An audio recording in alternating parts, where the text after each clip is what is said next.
Por favor, não abra essa porta. A voz veio detrás do armário de suprimentos, fraca, abafada, quase apavorada. Isaac Carter parou imediatamente. Ele estava no subsolo do hotel, disfarçado com um uniforme de manutenção, fingindo checar encanamentos com uma prancheta na mão.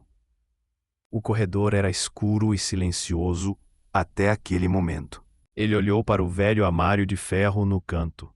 A trava tremeu, tap, tap, tap, como unhas roçando o metal. Isaac se aproximou. O ar cheirava a alvejante e poeira. Ele estendeu a mão, tocou a maçaneta fria e disse com firmeza: "Olá, tem alguém aí dentro?" Nenhuma resposta. O armário se moveu. Algo lá dentro. Se assustou?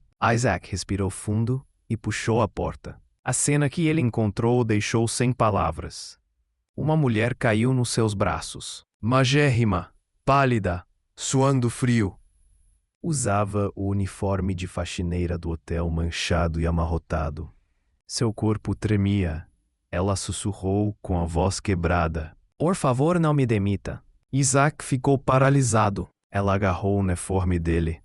Depois desmaiou. Ali, no porão silencioso de um dos hotéis mais luxuosos da cidade, o CEO, disfarçado como funcionário, segurava uma funcionária exausta que mal conseguia manter os olhos abertos. Ela não fazia ideia de quem ele era, e pela primeira vez em muito tempo, ele também não sabia quem ele próprio era. Ele a levou até a sala de descanso dos funcionários. O local era simples, mas ao menos tinha um cobertor e dignidade. Isaac preparou um chá enquanto ela dormia, frágil e esgotada. Quando ela acordou, o medo estava de volta em seus olhos. "Desculpa, eu não queria." "Calma", disse Isaac. "Você desmaiou. Só precisava descansar." Ela tentou se levantar, nervosa. "Você não devia me ajudar. Pode se complicar por isso." Isaac sorriu suavemente. "Ninguém tá em apuros. Toma isso." Colocou uma caneca quente diante dela. Angela, esse era o nome dela, segurou a xícara com as mãos trêmulas. O uniforme estava folgado, o cabelo mal preso, os sapatos molhados da chuva. "Há quanto tempo trabalha aqui?" ele perguntou. 3 meses, turno da noite." Ela hesitou. "Limpo banheiros, corredores, às vezes as cozinhas. Das 7 da noite às 3 da manhã."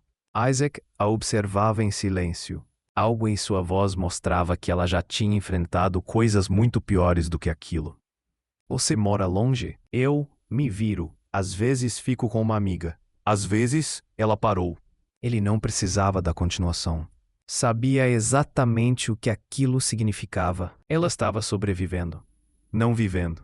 Isaac foi até o armário, pegou um pequeno saco de papel, colocou sobre a mesa sem dizer nada. "Fui eu que fiz. Biscoitos de aveia. Não são os melhores, mas quebram o galho." Ela abriu o saco. O cheiro de canela preencheu o ar. Seus olhos suavizaram pela primeira vez. E então ele colocou um bilhete ao lado. "Caso um dia você se esqueça, todos precisamos de um lugar para descansar. Isso não te torna fraca." Angela leu. Seus olhos marejaram. Isaac se levantou. "Você não está em apuros, Angela. Não comigo." E saiu, deixando a porta fechar suavemente. Ela nunca tinha pressa, nunca reclamava, nunca tirava o celular do bolso. Para a maioria, ela era só mais uma funcionária fazendo o seu trabalho. Mas Isaac via algo diferente. Havia uma delicadeza nos gestos de Angela, como se cada piso que ela limpava fosse sagrado, como se cada canto carregasse memórias. Era como se ela cuidasse de pessoas, não apenas de objetos. Isaac se lembrava de sua mãe dobrando suas camisetas quando era pequeno. Era o mesmo cuidado, a mesma ternura silenciosa. Certa noite, por volta das 23 horas, ele a viu no corredor sul, perto das suítes. Um hóspede idoso lutava para mover sua cadeira de rodas no carpete grosso. Isaac ficou parado, curioso para ver o que ela faria. Angela se aproximou com naturalidade. Ajolaus falou algo suave ao senhor, ajustou o apoio dos pés e então puxou de seu carrinho um cachecol azul desbotado, feito à mão. Ela o envolveu com carinho nos ombros do homem. "Agora o senhor parece alguém que foi amado a vida inteira", disse ela com um sorriso leve. O velho sorriu de volta. "Fui sim, mas faz tempo." Isaac observou conduzi-lo calmamente pelo corredor, passo a passo, como se fosse a tarefa mais importante do mundo. E naquele momento, ele soube que havia muito mais por trás daquela mulher. Nos dias seguintes, Isaac começou a observá-la discretamente. Ela sempre chegava pontualmente, nunca ficava no refeitório dos funcionários, nunca saía pela porta da frente. Sempre ia para o lado leste do hotel, onde não havia câmeras. Ele não a confrontou, ainda não, mas algo estava errado. Será que ela estava morando no hotel? Então, por volta das 13h10 da manhã, ele a viu. Angela saiu silenciosamente de um armário de limpeza, com um cobertor dobrado debaixo do braço e uma pequena moldura nas mãos. Ela não o viu. Andava como um fantasma, quase flutuando no corredor. Ela entrou na sala de suprimentos do subsolo. Isaac esperou. 5 minutos. 10 minutos. E então a curiosidade venceu. Ele se aproximou devagar. Parou diante da porta entreaberta e olhou pela fresta. O que viu partiu seu coração. Angela havia feito uma cama com toalhas limpas. Sentada sobre elas, de pernas cruzadas, segurava com força a moldura, uma foto. Ela ficou olhando para a imagem por longos segundos. Depois puxou o cobertor, deitou-se e se encolheu como quem queria desaparecer. Isaac ouviu um suspiro, um som tão pequeno, mas tão cheio de dor, que ecoou dentro dele. Ela ainda segurava a foto ao fechar os olhos. Ele apertou a maçaneta, mas não entrou. Apenas soltou a mão devagar e saiu dali, em silêncio. Às vezes, os gritos mais altos são o que ninguém ouve. Quase meia-noite. Isaac encontrou Angela sentada sozinha na escada dos fundos, abraçando os próprios joelhos. O frio da noite atravessava o concreto, mas ela parecia não sentir. Ele parou no alto da escada, hesitando. Achei que esse era o único lugar onde ninguém vinha, disse ela sem se virar. Posso ir embora se quiser, ele respondeu. Não, pode ficar. Aqui é mais silencioso. Ele se sentou alguns degraus abaixo, respeitando o espaço entre eles. O silêncio era denso, mas não desconfortável. Angela olhava para a parede descascada com um olhar distante. Eu sonhava com escadas assim, ela disse de repente. Isaac inclinou a cabeça. Como assim? Ela sorriu com tristeza. Hospitais, escolas de medicina, aqueles prédios antigos com corredores ecoando. Eu achava que andaria neles de jaleco branco segurando prontuários, salvando vidas. Você estudou medicina? Ela assentiu. 2 anos e meio em Boston. Bolsa integral, primeira da turma. Ele ficou em silêncio. Ela continuou. Meu pai morreu quando eu tinha 12. Minha mãe criou a gente sozinha. 2 empregos. Meu irmão, Dylan, é autista severo. Não fala. Precisa de cuidados 24 horas, mas é brilhante. Só, preso no próprio mundo. Sua voz começou a tremer. Eu estudava muito. Trabalhava fins de semana. Entrei em medicina. Pediatria neurológica. Era o meu sonho. Ela parou por um instante, engolindo seco. E a mãe ficou doente de novo. Câncer de mama, estágio 4. Eu tentava continuar. Aulas de dia, hospital à noite, cuidando do Dylan nas brechas. Mas as contas não paravam de chegar, e o tempo sumia. Ela morreu no meu 3º ano. Perdi 2 exames para ficar com ela. A faculdade não deixou refazer. Perdi a bolsa. Depois o apartamento. Depois, tudo. Isaac mal conseguia respirar. Mandei Dylan para casa de uma amiga da minha mãe. Peguei esse trabalho porque pagava em dinheiro. Ninguém fazia perguntas. Eu disse a mim mesma que seria só por 1 mês. Talvez 2. Ela soltou uma risada amarga. Faz quase 1 ano. Isaac se virou para ela, mas Angela ainda se recusava a encará-lo. Em vez disso, puxou algo do bolso do uniforme de faxineira. Uma pequena carteira de vinil, velha e amassada. Ela abriu com cuidado. E retirou um crachá universitário, desbotado, quase destruído pelo tempo. Na foto, ela sorria. Mais jovem, com o cabelo preso, ela estendeu para ele. Eu guardo isso, não porque acho que um dia vou voltar para lá, mas porque me lembra que um dia eu acreditei que podia. Isaac segurou o cartão com delicadeza. Lá estava o nome Angela Reed, embaixo do logotipo da universidade. Ela o guardou como quem guarda o último pedaço de uma vida que não existe mais. Eu não roubo, não minto. Só tento ficar invisível, ela sussurrou. As pessoas não ajudam o que não conseguem ver. Ponto. Isaac sentiu o peito apertar. Pela primeira vez, ele sentiu o peso real de quão pouco conhecia. As vidas que se moviam em silêncio pelos corredores do seu império de mármore polido e 5 estrelas. Eu vejo você, ele disse com a voz suave. Angela o encarou, e pela primeira vez não desviou o olhar. Eles criaram uma rotina, todas as noites, depois do turno dela e antes da última inspeção dele.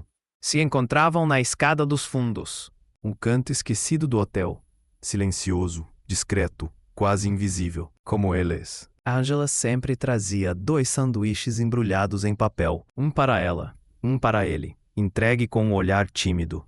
Isaac nunca recusava. Em troca, levava pequenas coisas, chá quente numa garrafa térmica, um pedaço de chocolate, um ovo cozido com sal. Nunca diziam muito, mas aquilo era deles. Conversavam, Angela contava histórias do irmão Dylan, como ele murmurava em vez de falar. Falava dos biscoitos queimados da mãe.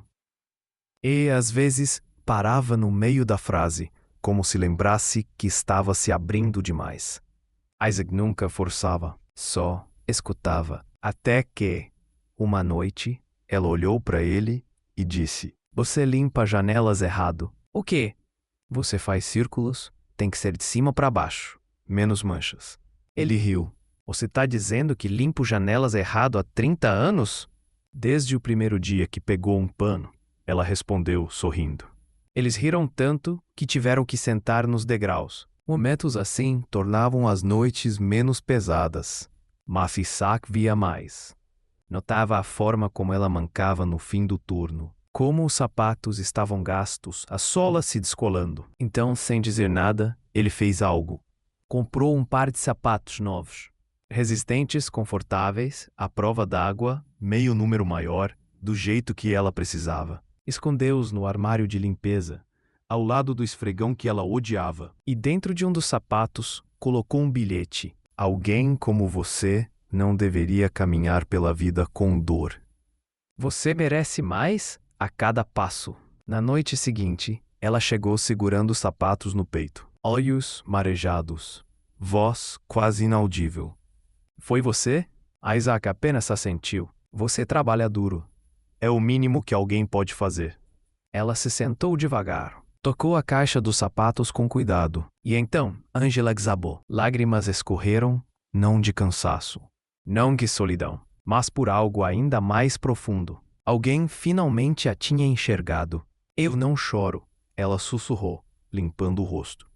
Arei com isso há muito tempo. Você não precisa parar aqui, Isaac respondeu. Ela o olhou, os olhos vermelhos, o rosto manchado. Mas por trás do choro, algo novo começava a nascer esperança. O turno da manhã ainda não havia começado, mas o barulho no corredor dos fundos parecia horário de pico. Angela estava ali, encostada na porta do armário de limpeza. Seus pertences, cobertor, foto, moletom, espalhados pelo chão. 2 supervisoras observavam com impaciência. A encontramos dormindo aqui de novo, disse a gerente. É a 3ª vez, isso é motivo de demissão imediata. Política da empresa. Eu só precisava sentar. Meus pés estavam doendo. Ninguém te paga para tirar cochilo em armário, a mulher rebateu. Você está dispensada. Angela se abaixou, envergonhada, tentando juntar suas coisas. As mãos tremiam, o rosto queimava de vergonha. Então uma voz cortou o ar. Chega. Todos se viraram. Isaac estava no fim do corredor, ainda com o uniforme de manutenção, os cabelos molhados da chuva. Quem é você? Perguntou a supervisora, irritada. Isaac caminhou até eles. Afastem-se dela. Você manda nesse setor? Isaac então alcançou o zíper do casaco, o abriu devagar. Por baixo, uma camisa branca impecável. Tirou o crachá falso do peito e o deixou cair no chão. Endireitou os ombros. Meu nome é Isaac Carter. Sou o CEO desta rede de hotéis. Silêncio. Alguém deixou a prancheta cair. Angela ficou sem reação. Estive aqui disfarçado por semanas. Vi o suficiente para saber o que precisa mudar. Mas isso aqui, apontou para Angela, não é o problema. Ela é a razão deste lugar ainda ter alma. Senhor, você está dispensada, falamos depois. O corredor esvaziou num piscar de olhos. Isaac se virou para Angela. Ela ainda não se movia. O olhava como se ele fosse um estranho. Angela. Não. A voz dela era baixa. Não era raiva. Era decepção. Você mentiu para mim. Eu não menti sobre quem sou. Só não contei tudo. Eu precisava. Você precisava fingir ser outra pessoa para entender como vivemos? Você ouviu minhas histórias, comeu minha comida. Se sentou ao meu lado todas as noites. Me fez pensar. A voz dela falhou. Me fez pensar que eu não estava sozinha. Isaac estendeu a mão. Angela. Isaac falou com sinceridade na voz. Eu mento cada palavra. Tudo o que senti foi real. Ainda é. Mas ela deu um passo para trás. Você sabe o quão difícil é confiar em alguém quando o mundo inteiro te ignora? Aí então, a única pessoa que parecia te ver estava atrás de uma máscara o tempo todo. Ela apertava o cobertor contra o peito. As lágrimas escorriam livremente. Eu te contei coisas que nunca disse a ninguém, ela sussurrou. Mostrei quem eu era, e eu vi. Isaac respondeu com voz baixa. Cada parte, até das que você tentou esconder. Mas ela balançou a cabeça magoada. Eu não sei mais quem você é. Sem dizer mais nada, Angela se virou e foi embora. Passos rápidos, ombros tensos, rosto marcado pela dor. Isaac não seguiu. Ficou parado no corredor vazio, com a máscara nas mãos, agora inútil, porque a única pessoa que ele mais queria que o visse já havia virado as costas. Angela saiu do hotel em silêncio. Sem despedidas, sem olhar para trás. Não foi a mentira que a destruiu. Foi a esperança. A esperança ingênua, perigosa, de que talvez alguém tivesse finalmente enxergado. Como pessoa, como alguém que importa. Voltou para o pequeno quarto que dividia com a velha amiga de sua mãe. Lá estava Dylan, seu irmão de 13 anos, no chão, brincando com blocos coloridos. Ele não falou, quase nunca falava, mas quando a olhou, os olhos dele perguntaram: ainda estamos bem? Na manhã seguinte, ela levou Dylan a uma avaliação que mal conseguira pagar. Mas assim que entrou no centro, algo pareceu fora do lugar. O local era moderno demais. Salas com paredes de vidro, cada criança com um especialista. Música suave no ar. Nada ali era acessível para alguém como ela. Angela se aproximou da recepcionista hesitante. Acho que houve um engano. Eu só preenchi um formulário online. A atendente sorriu e entregou-lhe um envelope lacrado. Estávamos esperando vocês. Isso é para você. Angela abriu. Dentro, um plano de tratamento completo para Dylan. Terapias pagas. Treinamento de fala. Acompanhamento familiar. Cada serviço marcado como pago. Na última página, em uma caligrafia familiar e inclinada, apenas uma frase. Ninguém consegue estudar bem quando o irmão está sendo deixado para trás pelo mundo. Angela sentiu a respiração falhar. Ela conhecia aquela letra. Isaac. Ele nunca pediu agradecimentos. Nunca contou o que estava fazendo. Enquanto ela duvidava dele, ele ajudava Dylan, em silêncio. Ao ajudá-lo a vestir o casaco, algo caiu do bolso. Um par de sapatos novos, infantis. Mesma marca, mesma cor. Mesmo cuidado que ele teve com ela um dia. Naquela noite, Angela não conseguiu dormir. Seu coração lutava com a dor da mentira e com a verdade silenciosa do gesto. Ela percebeu. Às vezes, pessoas usam máscaras não para enganar, mas para proteger o que há de mais frágil dentro delas. Antes do nascer do sol, Angela voltou ao lapel. Não entrou. Deixou uma pequena sacola de lona em frente à porta do CEO. Dentro, os sapatos de trabalho que Isaac lhe deu, agora gastos, marcados pelo tempo. Uma marmita com comida feita por ela, ainda morna. E entre eles, um bilhete dobrado escrito em papel de bloco médico. Aprendi a caminhar sozinha, mas se você ainda estiver ali, eu gostaria de tentar de novo. Com esses pés. Com você.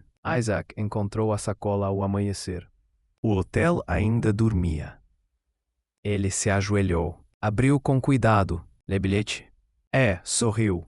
Não de triunfo, mas de alívio. Ela ainda ouvia. Às 22 daquela noite, Angela voltou ao velho armário de limpeza. Sem medo, ela abriu a porta. O cômodo havia mudado. Na parede, um quadro com a única foto de sua mãe e Dylan, sorrindo. Abaixo, uma pequena estante com livros de medicina atualizados. E uma caixa escrita Dylan, com materiais terapêuticos organizados. No centro, um par de sapatos brancos de enfermagem. E ao lado, um crachá de estudante plastificado. Angela Reed. Na parede oposta, uma placa dizia: "Para quem teve coragem de continuar." Angela prendeu a respiração. E então, Isaac apareceu. Sem crachá, sem título, só ele. "Eu não fiz isso por pena", ele disse. "Você me lembrou do que realmente importa. Você me devolveu o riso do meu irmão." E me devolveu a mim mesma. "Só te ajudei a ver o que já existia." "Você me viu? Eu nunca parei." Angela tocou o peito dele suavemente. Sem promessas, sem discursos. Apenas dois corações decidindo ficar.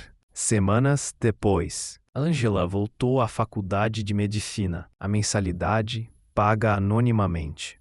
Tornou-se mentora de outros alunos. Sua história se espalhou. Dylan prosperou. Começou a falar mais, sorrir mais. Pintou seu primeiro retrato. Ela, sua irmã, Angela e Isaac fundaram juntos o Projeto Abrigo, um programa de moradia e apoio para estudantes invisíveis como ela. E, dessa vez, ninguém passou despercebido. Em uma manhã de primavera, Angela se levantou diante de sua primeira turma de pediatria. Um crachá no peito e firmeza na voz, disse: "Eu já dormi em um armário de limpeza. Não por preguiça, mas porque eu não tinha mais onde sonhar." Ela olhou os alunos nos olhos, me completou. "Mas estou aqui para dizer: a luz encontra a gente, mesmo nos lugares mais escuros.